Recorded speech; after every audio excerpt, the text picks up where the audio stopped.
Hello and welcome back to Newsroom Nigeria. This is where we give you hot, fresh, and sizzling news all day long.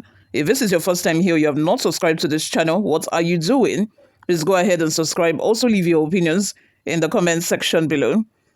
Just yesterday, Anyanwu said that only Dangote, pardon me, not only, even Dangote's crane, the crane used for construction cannot cannot remove him from his position. And now we are hearing from the PDP Zonal Caucus, saying that whatever powers you can have, powers that Anyanwu might have, it can never equate to Zonal Caucus of a PDP, which is that it's trying to say that the Zonal Caucus of PDP has more power than Anyanwu, and they have its say, in this. Before we delve right into the details of today's news, if this is your first time here or you have not subscribed to this channel, what are you doing?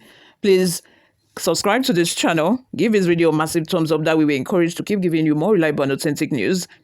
And also, please leave your opinions in the comment section below.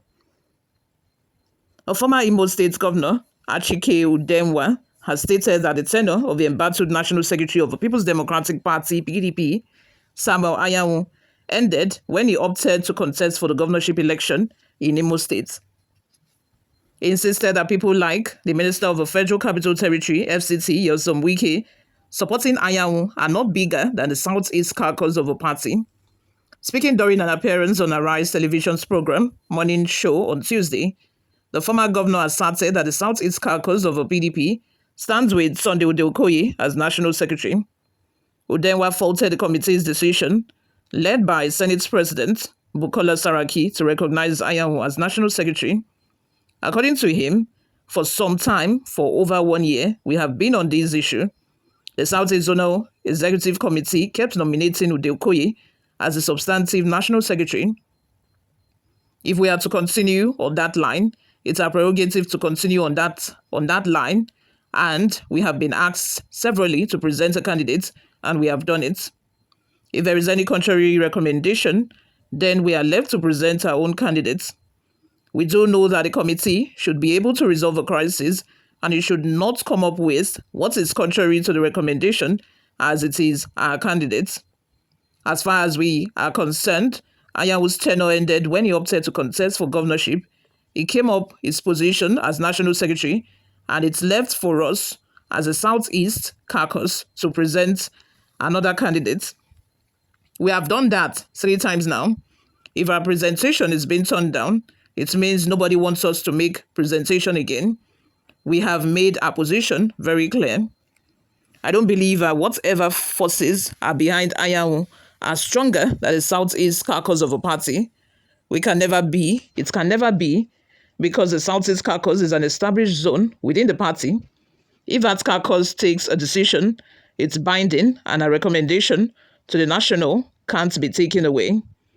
Wike is a member of a party, NEC and former governor of a party, so that is as far as his own power goes. I don't know what extra power he has, but whatever such powers may be can never equate to a zonal caucus of a party. This party has a constitution and a way of doing things. We can't arrogate to one man the powers to override what a zone can do.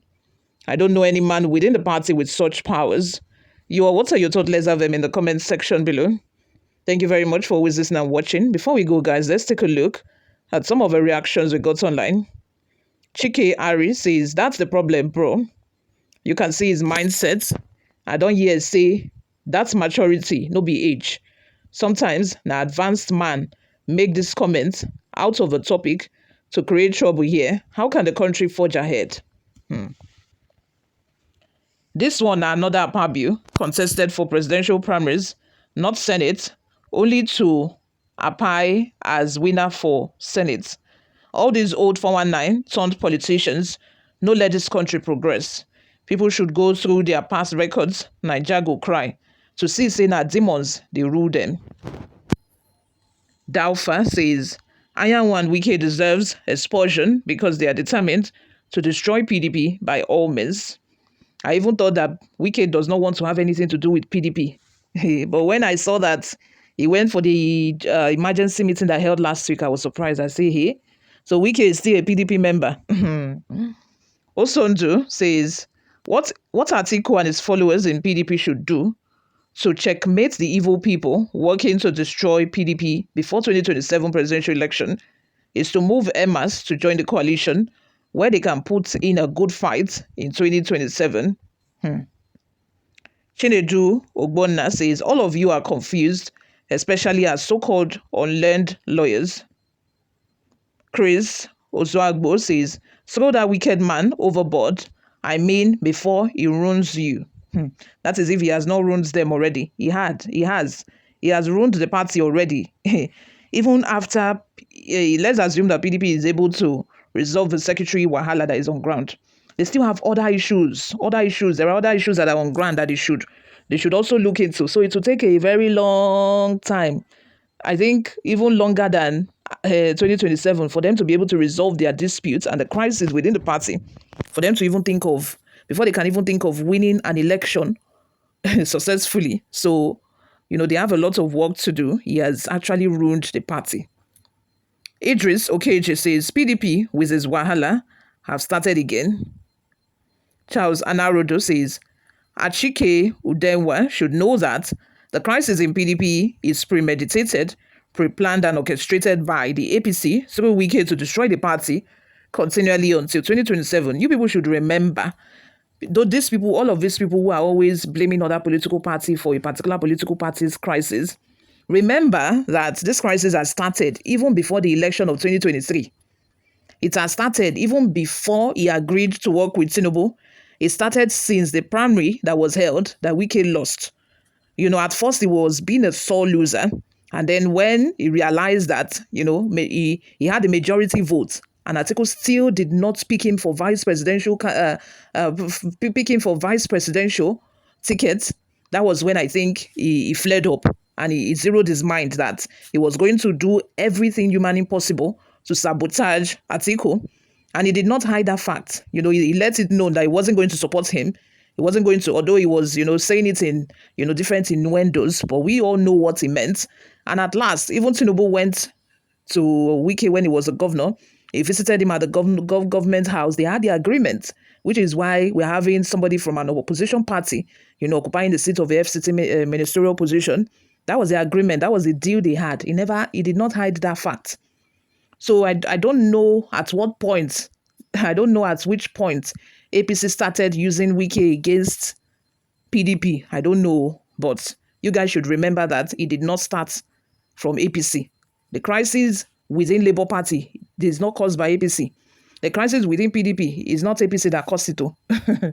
I keep wondering how, people continually blame other political parties other than themselves, other than the members of a political party themselves for the crisis that they are going through. They don't blame the members or they don't blame it on their actions or inactions. They're always blaming other political party, APC and so on. You guys, please come off it.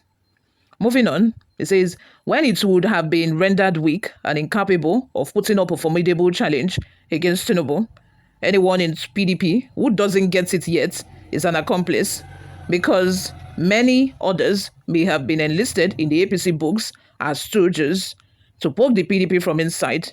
This other arm of government is also playing an active role here in Labour Party too. Maybe currently, I don't dispute whether, Wike is now working actively with, I don't, because most of he has never said anything against Tinubu's government. In fact, if there is any politician out there who is, antagonizing Tinubu's government, Larry Olayinka would be the first person to, say something about that. Maybe right now, he might be working for APC. He might be working, but it did not start from there. Let's not forget where this crisis all started from. Let's not forget how it started and where it emanated from. I don't doubt if you are saying Wike is working for APC right now, but that did not start. That did not start the crisis within the party. Ademolaadeleke says, yes, some Wike's intolerance, arrogance within PDP structures need to be on board and totally rejected, particularly within preference for stability and reliability, tolerance, appropriation for democratic principles, and trustworthy processes wisely when zoning formulated indecency, deceitful, selfishly, self-help pretense is very worthless in futility. Hey, can somebody help me break down that English? You all, thank you very much for always listening and watching. I will see you in my next video.